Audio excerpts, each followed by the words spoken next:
Hey, welcome to January 2026 issue of Fireground Strategies and other stuff from the street. Time flies. Happy New Year, everybody. I hope your holidays were good, whether it was Christmas, Kwanzaa, or Hanukkah, whatever it is, Solstice Day, whatever it is you celebrated in the month of December. I hope it was great. Just a couple quick things. Our show's going to be a little different again this month. No strategy, well, maybe some strategy and tactics, maybe some leadership strategies we'll get into. But we have two chiefs that changed departments to be chief of a different department than they served in for years. So we're going to get to them in a minute, but I want to talk about one thing. It's the end of the year. So the data that I'm going to give you is from the 30th of December. This year in home fires, 2,093 civilians were lost, down from the average year, which is usually around 2,400 every year. So we're doing better, but we can do better still. And the public needs to do better still, our public education. So before we move on, Chief Avillo, any words for the new year? Just hoping and wishing everyone a healthy, happy, and safe New Year. Well, thank you, sir. On off 2026. Good. Yeah. Well, let's hope it's a better year, and the politics will settle down and we'll move forward with our country. I don't have the answer for that, but it's something that I'm wishing for this year. So our two chiefs are Chief Trzaski. I'm going to introduce you first because you've been a chief of department longer, and Chief Buck, who is now the chief of the department I worked for 28 years. So Chief Trzaski, give me a quick rundown of where you work today and where you came from. All right, sure, Chief. Hello, everyone. My name is Jim Trzaski. I'm currently the chief of the South Fire District, which is a fire district in the city of Middletown, Connecticut. There's three fire tax districts. You have the South Fire District, City of Middletown, and Westfield. My broken road, if you will, of how I got to the South Fire District is I started my fire service career in 1985 as a volunteer in Beacon Hose Company. And I just knew that this was what I wanted to do. So as everybody else, I went out testing, and I was fortunate enough to land a job in the Wallingford Fire Department, which is one town north.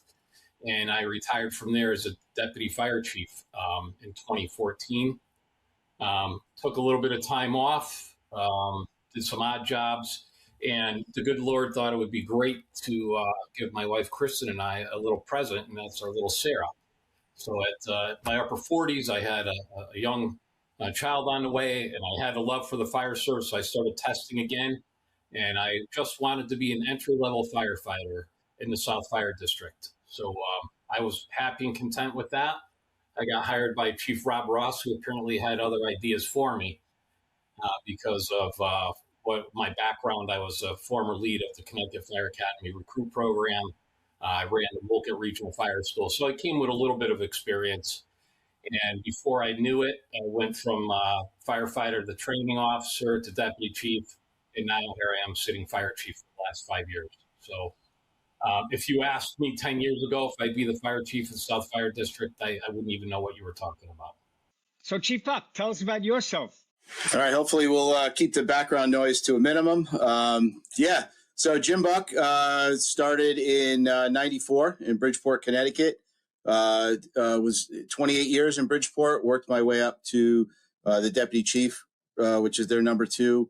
And at that time, was very happy in Bridgeport. Obviously, your core department, and I know we're going to talk about that a lot tonight, is moving departments. But that core department, that's everything. That's where you put your whole blood, sweat, and tears into. And moved next door to a mutual aid department. Was there for 2 years, the town of Stratford, Connecticut, and then the opportunity in Wallingford was a really strong call for me, and really excited to be in Wallingford since August of last year. So it's been a road that I couldn't have predicted. Similar to what Chief Trzaski said, at my swearing in, I think I said, I certainly didn't expect to be here, which my wife was horrified about, that I was, somehow saying it in a bad way. It was just not at all what I had predicted or would have expected, but very happy to be here. That's great. So tell me why you wanted to be chief of a department. And I'll get to you, Chief Trzaski, in a moment and ask you the same question. Yeah, so I think, it's important that we look at what a chief of department is. And when you consider the skills, a lot of times when we look at promotions in the fire service, those skills that you need to promote to one level aren't necessarily the same skills that will do you well in the next promotion and at the next level. So I think that's something we probably want to talk about a little bit tonight. But we'll get there. Yeah, I'll say specifically, I thought that with the experience I had, especially making a lot of changes from the equipment and technology sectors within the departments I was in, and I apologize, my cat wants to be on screen here, I think. So I think that you look at it and you say, hey, I could bring that to another place. But it's about way more than that, right? It's about people. And what I saw, not every department would have been the right fit for me. But what I saw was going great in Wallingford, and some things that weren't going great, I thought I brought the pieces of the puzzle that would make the team better. And I think, that's a common theme for all of us. We're mission driven. We want to make the team better. And I did, if I can say it with humility, I believe that I would be able to walk in and make a difference. And that's really what we want to do. That's great. Chief Avillo, you have some words. I have to get specific here. What he said about making it better, what do you always say about when you leave the fire service? You leave it better than you found it, and today should never be the best you'll ever be, right? Today should never be the best you'll ever be. But I do have a question once our other Jim talks. Unless you have another one, I have a question for these guys, but go ahead, other Jim. Are you done? First Jim? Jim number one. I'm going to go JD and JT. You could just call me Buck. That's what they've called me my whole career. Right. But I will never be first Jim over Chief Trzaski. There's no chance of that. All right. Okay. I'm not for the greasing. When you look at becoming chief of a department, when you first get into fire service, obviously I have a love for the department. And, the way that I was brought up, my father, brought up my parents with the values. My dad was a World War II vet, went through the Navy. And, it was instilled in me that when you get into an organization, you want to try to continue to move up, and for me, the fire service, I've never worked a day in my life. It was so easy for me to want to promote because I just wanted to make a difference every day. Now, before becoming a career chief, I was fortunate enough to be a volunteer chief in my community here in Beacon Falls. So it gave me some experience of, not only just firefighting and being on the operational role, but actually dealing with the politics, with the politicians' budgets and things like that. So I was able to, hone my skills in a volunteer sector prior to moving into being a chief in a career department.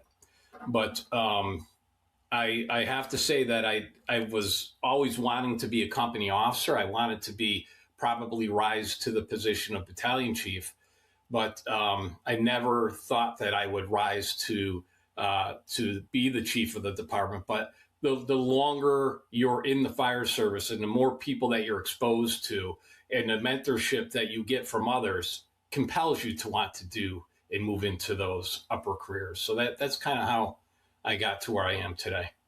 Okay, so I was the provisional chief of department for about 6 months, I guess. I did test for chief of department. I came out number 2 by about a point and a half. But I never really wanted. I wanted to do it, and I didn't want to do it. I wanted to do it because I felt I could move the department forward. I'd been groomed for that position by the people who brought me up, but I also didn't want to go to 5 days a week when I lived down the shore and I'd have to drive all the way up to North Hudson. I liked my 1 day on, 3 days off, and I liked being in the street. So that was sort of like where my kind of conflict came in. But I went from a department with 10-man minimum on a shift with 2 guys on rigs to a department that has a 64-man minimum on a shift, and we run 15 or 16 apparatus. So my question to you guys is, did you go from more personnel to less, or less personnel to more, and what were the big differences there? So whoever wants to go, Duffy, you can. Let's go with JT. I'm sorry. Yeah, Bridgeport's a job. When I got hired in Bridgeport, it was nearly 500. Through the years, through attrition, that changed. But went to Stratford. Stratford's a job of about 100 career. And then in Wallingford, we are with EMS and firefighting. We're about 90 for our full-time staff, and then we have nearly 50 volunteers. So it's a combination department. And so it's equivalent to where I came from, but it's a little bit smaller than the core experience I had. But I'll say, in terms of productivity, our guys are as busy as any of those departments. And I think that's one thing I've noticed, is that as the departments have gotten smaller, the level of how busy each member is continues to increase. Well, for me personally, Naugatuck Fire Department and South Fire District are almost like sister departments. They're so identical, it was almost scary. Each of them run 8 firefighters per shift. The only difference is that here at South Fire District now, we have a few more disciplines. We're a first responder, we have dive rescue, we have a fireboat, and we have technical rescue, which I didn't do in Naugatuck. So that was a little bit of a change. But as far as manpower goes, it was very easy for me to transition from one to the other, because I understood. And I think that coming from a department the same size, coming into South Fire District, gave me a little bit more credibility with my people, because they know that that's how I operated. So when I talk to my company officers and I'm talking about combative command, I did combative command. I know exactly what it was like. So I think for me, it was very helpful. Well, I'm going to ask you to continue with that. You talked about credibility, and that's kind of where I'd like to lead this show to go. Not necessarily credibility. I think, and I believe from my point of view, certainly not being a chief, that it could be difficult moving from one department to another, because the members all have preconceived notions of who you are and what kind of department yours was. And sometimes, like where I started as a volunteer, oh, those people over there in Hempstead, they suck. So, and I don't mean that, but we have opinions of other departments, Right, yeah. Our neighbors, and they're usually wrong, just like other shifts. We have opinions. And then when you go to that shift, go, well, these guys are really good. So what did you do to help with your credibility and get started being from the outside? Well, I'll go first, Chief Buck, if that's all right. For me, it was a little different because I started as an entry-level firefighter. However, like I had mentioned before, I worked at the Connecticut Fire Academy for a long period of time, like 20, 25 years. And I was the lead instructor of the recruit program. And just about every member of the South Fire District was one of my recruits. So coming in as an entry-level firefighter, officers that I were answering to were actually my recruits at one time. All right. So it was, I don't want to say it was a delicate balance, but I had to make sure, and I had no problem doing this, that I remembered that I was a probie. My job is to clean the toilets. My job is to just sit there. Although you have all of those knowledge, skills, and abilities that you think you have, you're in a different department now. You have to prove yourself to that department. It doesn't matter what you did the other 25 years. It matters from day one getting into that department. And day one on the job, everybody in that department knows more about you than you know about yourself. they've already vetted you out walking in that door. I'll hand it over to Chief Buck, so I'm sure you can take it from there. Well, that's a great segue because I think firefighters in general were researchers, and without a doubt they will research you. Walking in the door. I want to go back to something that Chief Duffy said as it related to the concept of moving from one shift to another, because that's a really important concept that you mentioned. And you may have spent your entire career on one shift, and this is something everyone can relate to. Everybody that's watching this. So now you move to another shift. And maybe you had the rare opportunity, you caught a fire in overtime or something like that. But in general, you've never been down the smoky hallways with those members of that shift now, right? So that's exactly what it's like walking into a department, but times 10, really, in terms of that level of that lack of familiarity. But the fact that you never went down the smoky hallways with them, they know you did. And they know you've done the job. And like you said, they're going to research, they're going to look up. But what's important to remember is, you asked before, what your motivation for taking a job in another municipality. Well, you do so. You're bringing in ideas, processes that worked elsewhere, things that you think you can do similarly, maybe not the same exact way, but every department needs different things. And so the most important thing is you need to learn what's going on in this department, and you need to learn it quickly.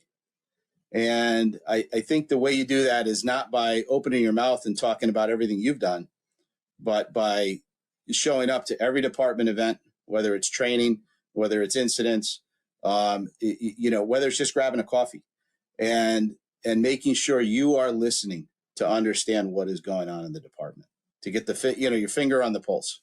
You know what? And Chief Trzaski, I've been in your firehouse when I was teaching and had coffee with the guys and you came in, but I've watched Chief Buck because I miss my job. And I stop in often and have coffee, lunch with the guys, breakfast with the guys on Sundays. And I've watched Chief Buck come in and sometimes I'm getting out of here. This is too businesslike today. And I don't mean that in a negative way, but you're asking one day I watched you talking to the chauffeur of the truck, and his lieutenant was there, and there was a lot of people around the kitchen table, and you spoke to him. What do you think is causing these problems? What do you think we can do about it? I mean, your conversation was getting so intense, and his conversation was getting so intense. It was delightful, but I said, you know what? I'm sitting here, I just want to shoot the shit. So I said, I'm out of here. But I watched him do exactly what he was talking about.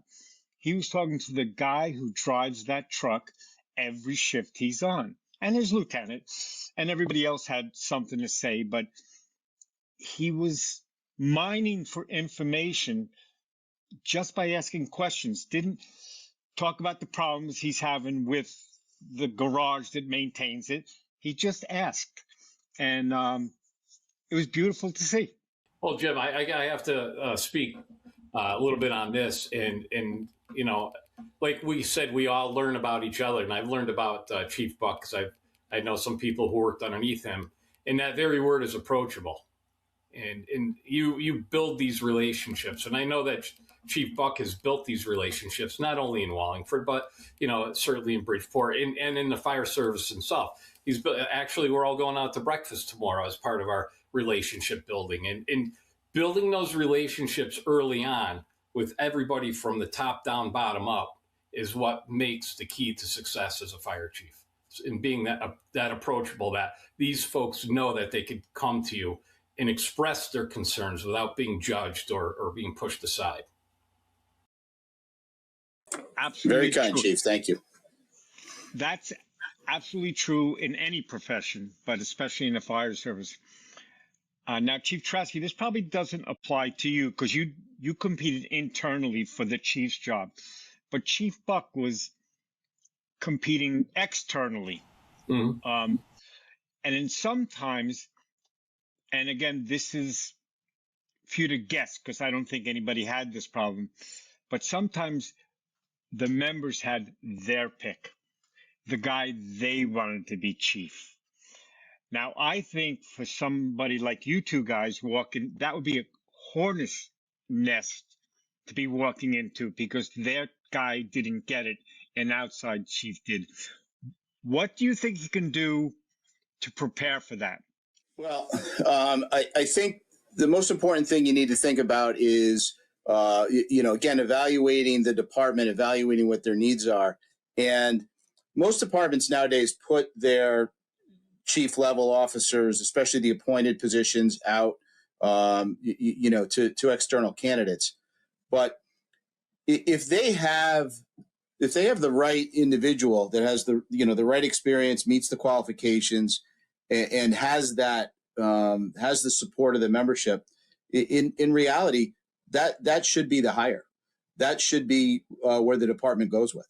Well, I'm going to interject there a little bit. The members may have their pick because they like him. He's friendly.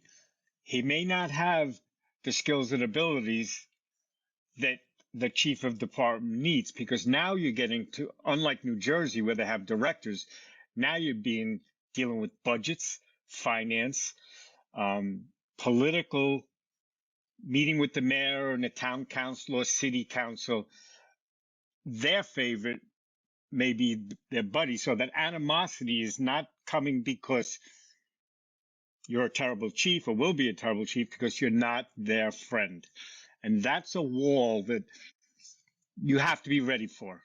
Right, Chief, I agree with that. But the bigger thing is you have to be aware of that. You have to know your quote unquote players. You have to see through things. I think I had a little bit of a leg up with it than Chief Buck did coming into Wallingford, is where I was in South Fire for a year or so, and I kind of saw the players. I saw how it was working, and I knew the relationships and connections. But any chief coming from the outside in, or any member coming in from the outside, you have to be aware of that, and you have to respect that. You have to respect that, and you have to, lack of a better term, win them over. Make sure that they are involved. Because it's too late for their candidate anyways, and they may be of value to your department. So you don't want to have that adversarial relationship. I'll add something too. Oh, go ahead. No, I was going to say, I agree with that. It's probably not the candidate you beat that would be the problem. It may be the union president. It may be somebody else. And these are fictional. I mean, I'm sure it happens in places, but I'm just trying to bring it up because you guys have done it and maybe not faced those problems. But do you think that might be a possible, Chief Buck? Yeah, I think that the one thing I'll say is, because it almost, the way we're talking about it is like, that really popular, it almost becomes like popularity contest, that individual that everybody wants to see in that position. Firefighters are smart. And I'll tell you this, that at the end of the day, if you bring to the table what it is, if you deliver on what that department needs, and your mantra, Chief Avillo, make it better than when you walked in the door, that's all they care about. They want to see the job progress. They want to see the department succeed. And you might not be their preferred choice. And everyone's going to have different expectations of what the chief is. The chief's accountable to various factions. And we've kind of danced around it. We've sprinkled it around a little bit. But I always sum it up this way, that everybody in the fire service gets to work for a fire officer except one person. Right? And that's unique. And all of the job prep that you do, I'll go back to what I was talking about before with the different skills at each promotion. All the job prep you do and all that work you do throughout your career should not be the only thing that prepares you for dealing with the political level and not even just the political level, but the town in general and what their expectations are for the department. Yeah, to add on to what Chief Buck is saying, you have to embed yourself into that community. Now, I'm from the Naugatuck Valley. I'm not from the South Fire District area, but it's even more, it's important to be embedded in your organization. It's equally important, maybe more important, to get outside into that community. We can't operate in a silo. Get to know all the community partners, get to know the business people, get to know other politicians in the area, get to know your community leaders, become part of those organizations, because now you're the face of your organization and you're from the outside. They don't know anything about you. Make them learn about you. That's pretty true. I like that. And as you got into all that, you also have your mutual aid partners that you have to learn to deal with too. Chief Buck, you came in from 2 other cities, and now we're a small department, and you need mutual aid people. Chief Trzaski, he knows all about it. It's mutual aid within their own city. Mm-hmm. So that's another thing that you have to, whether agreements are signed, I don't know whether people sign agreements anymore, but you got to get to know your mutual aid partners as well. It's a great point. And, came in from a different county. So, I was down in Fairfield County with Fairfield County, Connecticut, with, the other 2 places I worked. But the good news is the county I'm working in now, New Haven County, that's where I've grown up. That's where I've lived. And, being a part of the volunteer committee in North Haven, which is one of those mutual aid departments. I was the stipend emergency management director for another mutual aid department in North Branford, which is all volunteer firefighting. So we had a lot of interaction, but on the periphery, not within the department itself. But that did help because all of my firefighting experience was in a completely different county, which definitely adds a challenge. I'm going to say that did more than help because, building those relationships early on, not even knowing that you're going to maybe leverage those relationships later on in the next career, right? And building those relationships has built trust. So when people heard that Chief Buck was going to Wallingford, they knew that he was a good guy and he was in it for the organization. They don't even know him, but they know that because they hear that from everybody else, and that's by forming those relationships and the persona of who you are. Do your departments do mutual aid with each other? Not a chance. I'd never go to Wallingford. We just geographically, we don't. I mean, it's okay. Not off the table if something were to happen, but we're separated by a department in the middle. But yeah. New Jersey, New York, and then way up there somewhere is Connecticut, and I don't know what the hell's going on up there. So everything to me seems to be close to each other, or I don't know. Chief Avillo, it's a secret society. What about, so here's a question. Chief Jim T, you might not have dealt with this, but Buck, coming in and maybe not knowing everybody, it's kind of sometimes you got to find out, like, who is actually a friend, who is pretending to be your friend, who wants to be your friend, who doesn't, but he's, pretending he does. Like, I think that is sometimes that you kind of, you have to find good allies and I guess be able to sort of leverage everything out eventually. I'm sure by now, how long you been a chief there now? So about 18 months, closing on 18 months. Okay. So you're probably figuring all that out now. How did that go in the beginning? Did you have somebody who names? Yeah. Well, oh yeah. Never mind. No pressure. No pressure. Duffy knows them all. Look, here it goes back to before we were talking a little bit about everyone has expectations of the chief, and most people kind of reveal themselves pretty early on for what their expectations are, who they've been, and you can evaluate that. Can people mask that or kind of hide? Yeah, a little bit, but you trust your instincts when you're dealing with people. You're authentic with them. If they aren't authentic with you, you start to understand that pretty early on. Thankfully, that's been very limited in my time here. But I'll say this: it goes back to you mentioned the word ally, and that's a good one. You talk about allies and confidants, and for those that haven't maybe had that class, allies are those within the organization that can help you get things done, and confidants are people outside the organization. Sometimes you need to kind of get your head straight. And coming from other departments, I have a lot of confidants. So that part is no problem. I struggled in developing the allies, especially early on, because I came into the department at a time where there was a lot of change and uncertainty going on. And you know, I don't know if you've ever heard this, but change is received in the human mind the same way loss is. So the brain processes change the way it processes loss. And that explains a lot. You know, when you hear the old saying, you know, firefighters, you know, they hate the way things are, they hate change, right? But to get back to your core question, it really is a process. It takes some time, I think, to really kind of, you know, level it through. And I'll leave you with one thought that a good friend of mine, Ron Rolfe, who's a chief up in Brampton, Ontario, when he left Bridgeport, he was the deputy chief.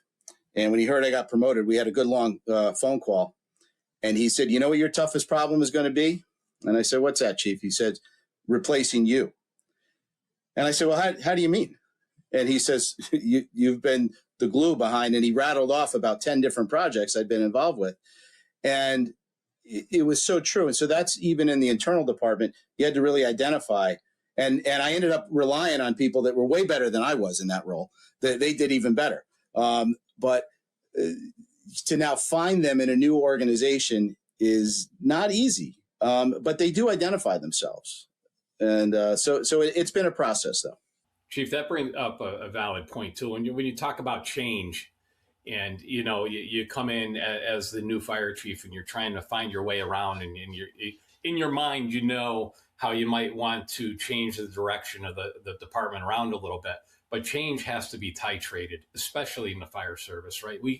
You're not just going to go in there and bullet, because as soon as you think you're going to do that, everything shuts down. You know, and I'm sure Chief Buck will tell you that, you know, any change that I did in my department, the South Fire District, was not the change of Chief Trzaski. It was a change of the membership. Obviously you steer the ship, but you have a lot of allies that want that change. And if you can explain to them the reasons why, and you have some good internal people, I am so fortunate. And I think Chief Buck was talking about this, is building your team, you know, having people behind you, you know, who was going to replace you as your number 2 or your number 3 person.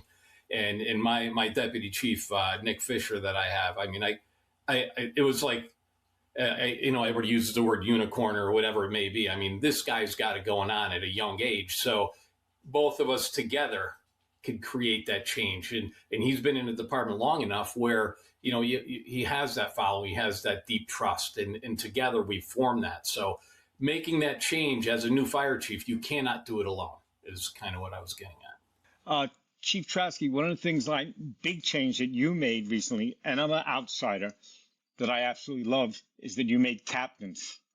You're making 4 Right. captains on, you know, 1 on each shift.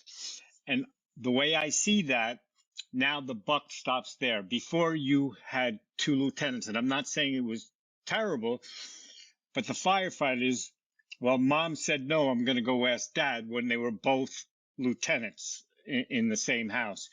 And I love what you did. And again, I hope it's working as well as I see it. But well, I'm not going to take the total credit for that. Yeah, it was the sitting chief, but it was this a change. Was a change that was developed through the chiefs and the union. You know, so you know, and it's so refreshing that I'm able to work with a collective bargaining a group that we all work together. You know, so we want to affect the change together. So if I'm looking to create a change, I'm going to sit down with them, because they have the history of the department. You know, the past president, James Mastriani, has been there for a long period of time, sitting in the chairs. They've been through all of this before. You know, so if you could get them involved in the reasons why this change needs to happen, it makes it so much easier. So it's that whole change of that structure of that department was a department-led change. Awesome. Well, again, from the outside, and again, Your building is 4 miles as the crow flies from where I'm sitting right now. So it's kind of interesting, but I pay attention. And again, as an outsider, I think it was a brilliant change. And speaking of brilliant changes, I have to talk to Chief Buck. Your latest promotion to lieutenant. I love that guy.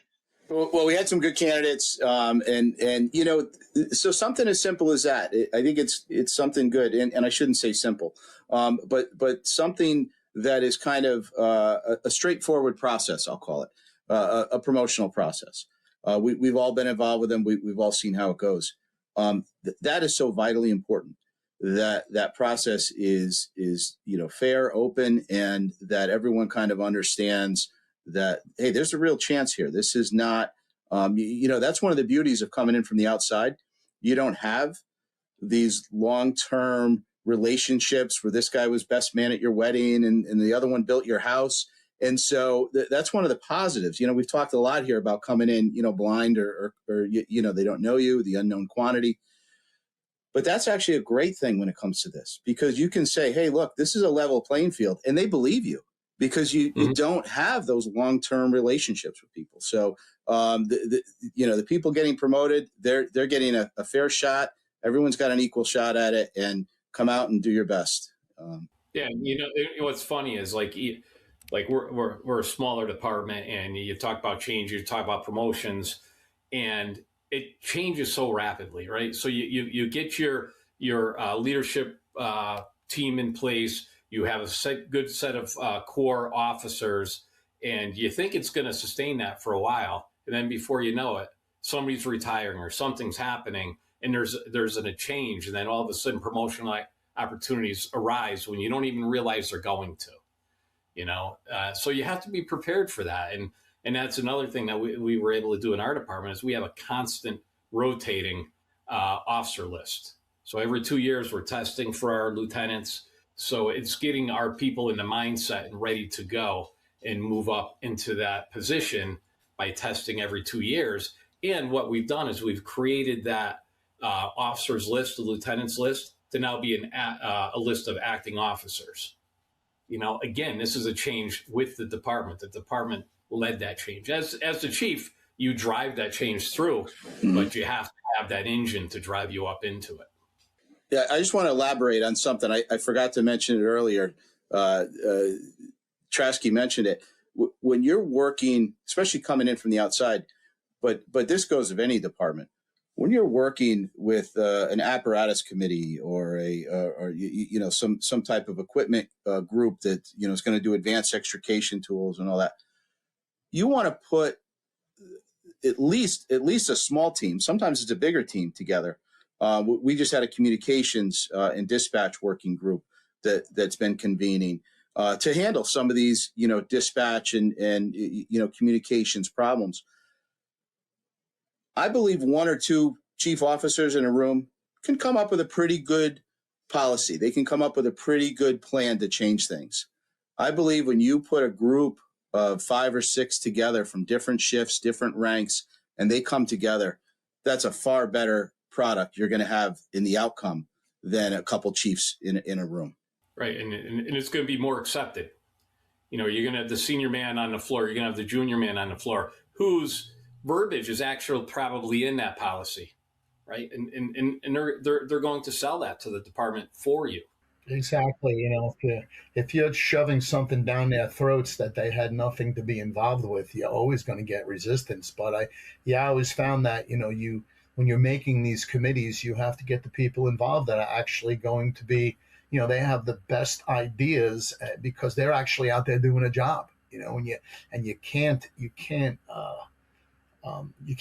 not have them in those committees, 100%. It's been a while since I rode a fire truck. Yeah. Yeah. And when you look at it, these are your future leaders. You need to empower them to be able to make these decisions and choices. And Jim Buck, Chief Buck, you're absolutely right. We don't ride the fire trucks anymore. We have absolutely no reason to be placing, where equipment is placed on a new fire apparatus. You have no right to do that as a fire chief. I so agree with that. The chief shouldn't be telling people how to pack the hose, the Minuteman load, the AAA. Who's pulling the hose? Who's Yeah. stretching the hose? Changing from a fog nozzle to a smoothbore or vice versa.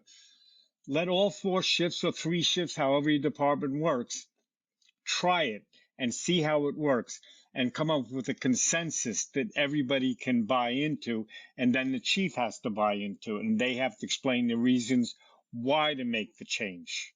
I know Chief Buck was talking about RSI a while ago, and you two guys never worked EMS. Really, when I paramedic service, let's say, not, but RSI, that was a big deal for you guys, wasn't it, Chief? Yeah. So keep in mind, we do about 82% EMS, and a department that's very proud of kind of being on the front lines, pushing the envelope. So the rapid sequence intubation, RSI, it's an advanced airway stabilization technique. It is one that needs approval from medical control. And I know we're not talking hoses and ladders and all that right now, but this is important. We're here to make a difference, and it gives them an opportunity to make a difference in a different way. Yeah. Because we're all on the same patch, responding to EMS calls or fire calls, calls to rescue animals, whatever it may be. This is the patch they see. Yeah, absolutely. And you know what? They see the patch. Trust me, the public. I go get my hair cut in Wallingford. You'd be surprised what the guy cutting my hair tells me about the Wallingford Fire Department. Mm-hmm. And they're all watching. And you know what they're watching most? When you screw up. I mean, they're watching all the time, but when you screw up, that's when they're going to go to the mayor. When you save their dog or their grandfather, most people aren't going to go to the mayor and say, these guys did a great job. Some do, but most don't. Well, go ahead, Chief. I'm sorry. I was going to say, God forbid you park your apparatus and the wheels go on their lawn. They're going to be down at the mayor's office the next day. Well, that makes or breaks a fire chief of how you're going to handle that. Yes. As great as my people are, I've gotten some complaints from city residents, and a lot of it's by perception. But you have to handle that. You have to get on that right away, immediately. You go to those people, get those people down to your station, and show those people what you're all about. That your department's not defined by what their perception is of with that one incident, because they may not even understood what happened at that incident. You can't let that go, especially with social media.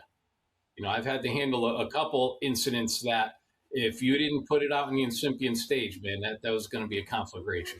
I love Chief Trzaski's response to this, because that is exactly what I'm talking about when I say the different skills at the different levels. And that was a perfect answer right there, Chief. Yeah. Thanks.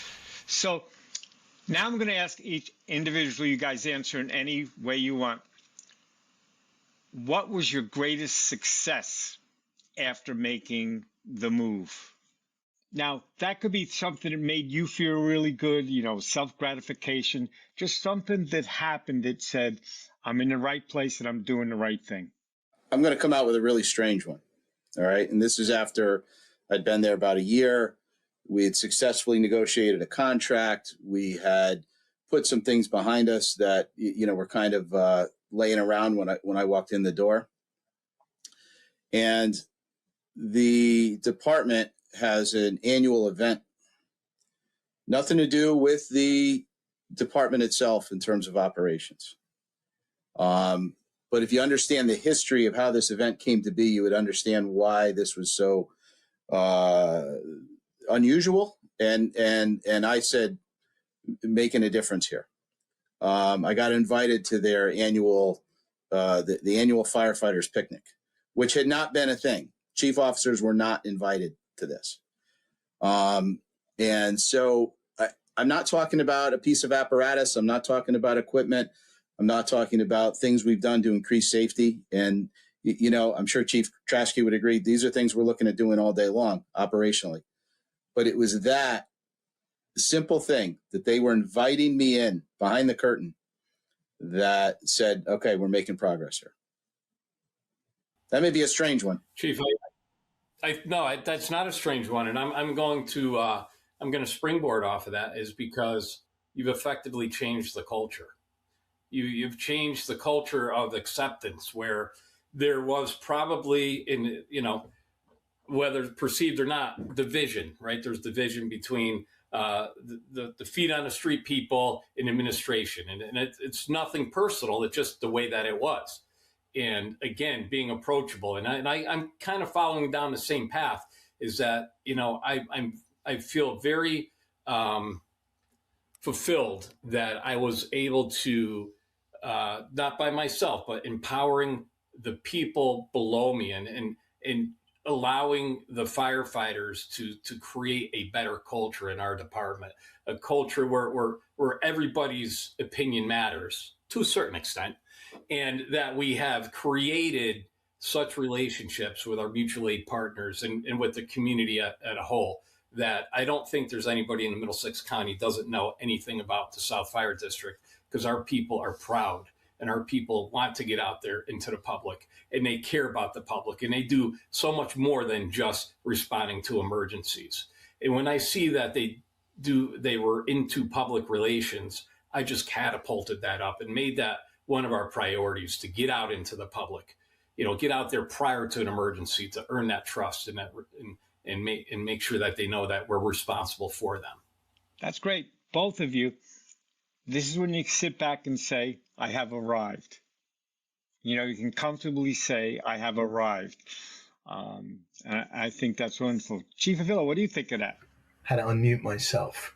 Listen, you know what? You have two solid guys here that have, understood the challenge, learned from the challenge, have made great strides in overcoming the challenge. And, it appears both departments are moving forward in a really positive manner, at least from your perspective anyway, right?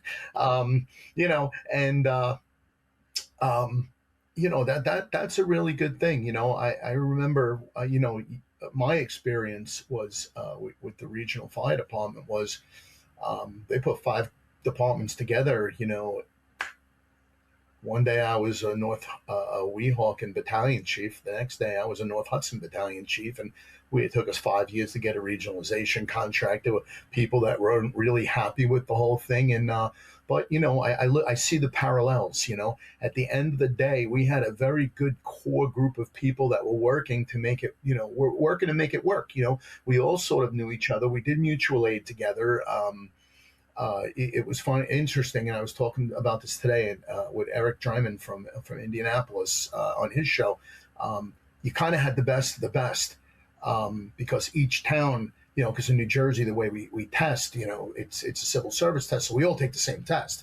We just happen to be on different lists from different departments. Now everybody was together, and I think the biggest thing that I took away from that, which seems to be what you guys are taking away from, is there's a lot of talent out there. There's a lot of talent to tap into, and if you have a vision and you can share that vision properly, then that talent are the ones that, can make that work, and I love the fact that you work it through like all the ranks.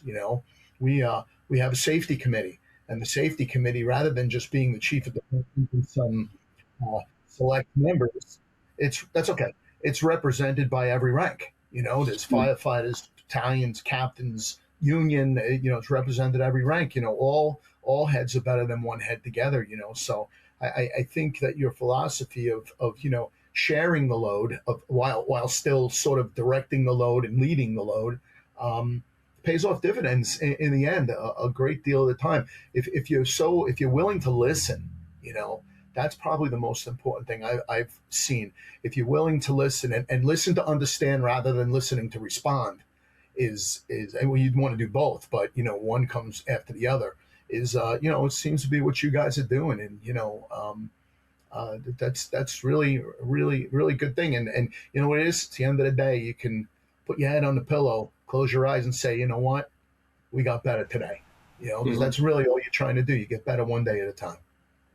So Jim and Jim, I have to tell you something about Chief Avillo. He comes from a different world. Every entry-level test is given by the state. So it's one test. Each little city or municipality doesn't give their own test.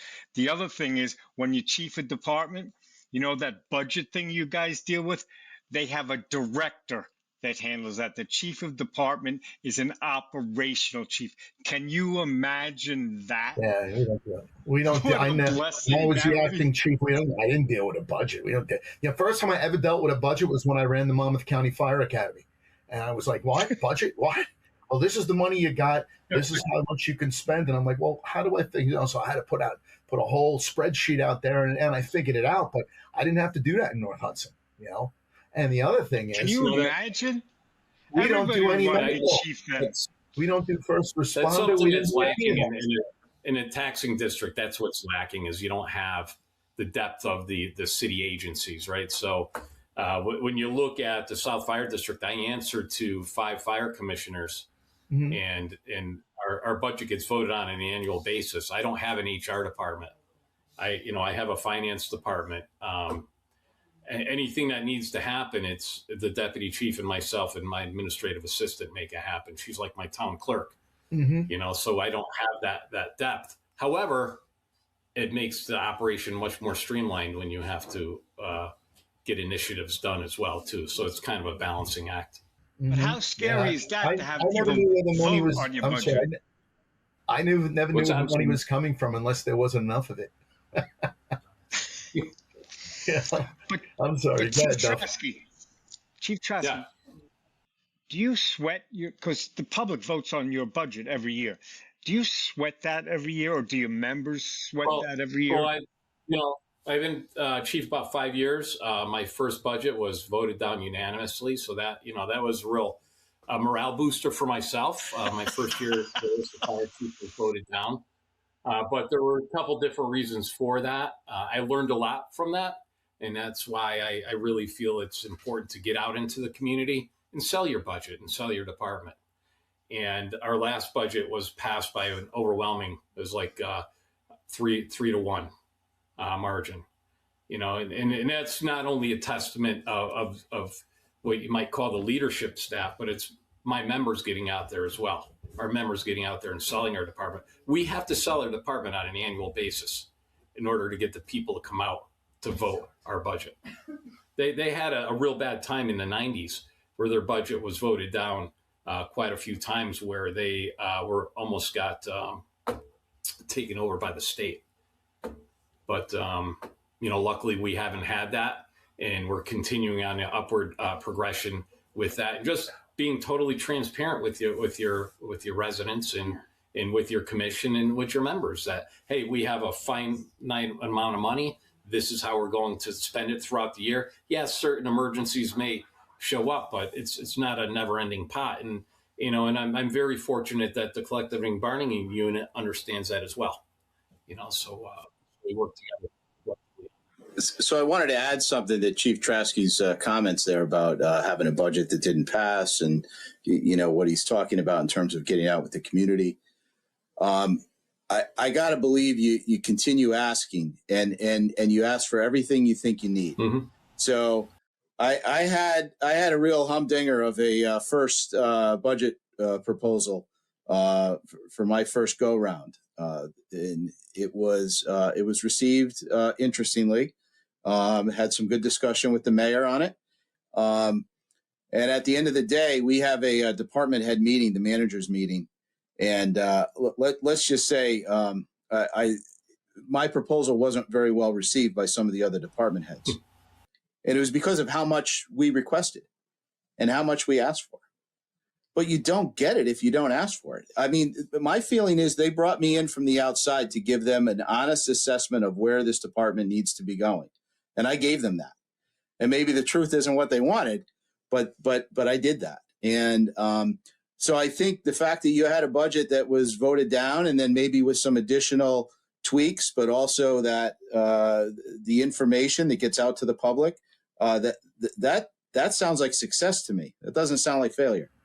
Well, I appreciate that, and you're absolutely right. It's when things go right, that old adage, it's easy to navigate a ship in calm waters, right? It's what's going to happen and how your team is going to react when it becomes volatile, and to your point, going up against your city council with a giant request as a new chief, it takes some intestinal fortitude, but you're doing it for the betterment of your department. And if your membership knows you're doing it for the betterment of your department, they're going to back you 110%. Yeah, I watched And Chief the answer's always no if you don't ask. Absolutely. I watched Chief Buck at the budget hearing. And my summation of what he said when I told other people what he said, he told them, I gave an honest and clear budget. If you want to cut it, I'll still make the department run, but this is what we need. That's the summation. That's not his words. Those are my words if I was sharing it with somebody. And the members took notice. That's where you earn that credibility right there. Yes, sir. So, because we have to run our show shorter now because of the attention. What did you call it, Chief Avillo? An attention what? Tolerance. Attention tolerance. I'd like you to each give a summary of your thoughts about, you don't have to include all questions, but about where you are, because, again, fire engineering wants to keep us shorter these days, and that's okay, because you both know me, and I'll talk all day if you let me.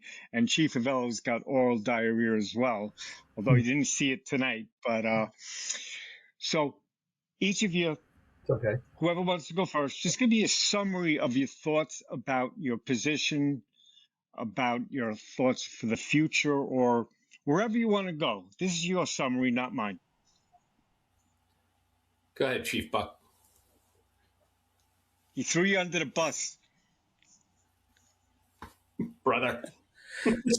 So I think that's great. I think that the way you need to look at things coming in from the outside, and if anybody's watching this is thinking about a career change and moving from one department to another, I think one of the things we've covered it here. You have to listen. You have to understand where you are. But then you do have to put out there the vision. You have to put out, okay, this is the direction we're going. There are going to be some people that aren't going to get on board, and that's okay. Maybe they'll get on board later. Maybe they won't get on board at all. But if you have some of those key people that buy in and that bring that, and I've been very fortunate to have that. I've had people that buy in. I think that is what can start that momentum, start that enthusiasm, and get people talking about the department, talking about which nozzle they want to see in our capital requests. Those are good questions to have. I came in, there was a lot of discussion about personnel and personalities, and we're now having operational discussions. So I think that's really where you want to get, but you have to communicate. You have to get out there and communicate. But I'll leave with one final thought. We talk a lot about succession planning. And if you come into a department from the outside, obviously you weren't a part of that succession planning, but now you need to reestablish that, and you need to get that firmly in place. And my question to my, higher level officers is, all right, who are the next ones that want to take this step? Chief Avillo talked about, the differences of schedule and the differences of, what goes on with that. Usually there's a portion of it that's leaving the union. Usually there's a portion of it that is no longer overtime compensable. So getting people to want to get into these roles. And I'll sum it up with a statement I make all the time, which is I should be the last person to come in from the outside to be chief of this department. And if I do my job right, I will be. So those are my final thoughts. Awesome Chief stuff. Buck, that was very well said. With your last statement was just like spot on. Spot on. Chief Trzaski, you're up. Listen, I love going to work every day. I've been doing this for 40 years, starting out as a volunteer. I'm excited to go to work every day because I'm excited for my people. I got to tell you, I hit the jackpot by going to South Fire District. These people want to provide the best level of service, and they care about the community that they serve. So when you have, and my wife's a chef, and she always puts it in these this terminology is like, you give everybody the same ingredients, and the dish comes out different every time, right? And it's how you put those ingredients together, and knowing when to turn up the heat, when to simmer, and when to stir, and you have to do it in an orchestrated way, and you have to believe in your people, and I truly do. And coming in from the outside was a challenge. When I initially got there were more than a handful of people that pretty much didn't like me, and they pretty much let me know about it. And I didn't let that discourage me, and I wasn't there to win them over. I was there to be an entry-level firefighter. But then as I was going through the ranks, I think they finally, through your actions, not your words, realized that I'm there for the organization. I'm not there for Jim Trzaski. I'm there for South Fire District and the members of the South Fire District and the community that we serve. So I feel that if you go to work every day knowing that you were there for them, and I always use the analogy that as a fire chief, oftentimes you're less in charge, but you're more responsible, right? Let your people take some of that ownership of being in charge, and take, lack of a better term, the crap end of the stick when that happens, but empower your people to move your organization forward. Chief, your wife never came and said hello. I know she's taking care of the dog and all, but you'll meet her. I'll have her come up to the station. She's known for cheesecakes and cookies. So. But you know what? It's usually Chief Avillo's dog that's barking, so don't feel bad. It's okay. It's a monthly thing. You guys were great, and I think your excitement about what you do, listening to both of you, I think is wonderful. I think our listeners are going to love it. There are people who are thinking about doing what you did, and another thing that's different in Connecticut than where Chief Avillo works is New Jersey has a state pension plan. So it makes it more difficult for people to move from one department to another, because that would be called double dipping, and you can't do that. So we're fortunate here in Connecticut that you can retire from one place. And you look at Chief Dunn working in New Britain right now, and he's having the time of his life. And so we all make moves for different reasons. And I have to say something, because I worked in the system Chief Buck came from. Succession planning it's a failure in the volunteers. It's a failure in the career side. Get people ready for the next step. And the hardest one is the one you guys have made, again, because of all the administrative stuff. The best fire officer in the world could fail at that. But sometimes there's someone who's not such a good fire officer who has these administrative skills that are unbelievable, and that person could just walk into the job. But you don't find him unless you have something set up to find those people. But thank you so much for joining you. This was fun. This flew by for me. This was like, we said hello, and it's over. So thank you so much, and keep your people safe. You stay safe, and enjoy the rest of your evening, and Happy New Year. Yeah, good luck to both of you guys. This was a great time. Right? Okay, one at a time. Good luck to both of you guys.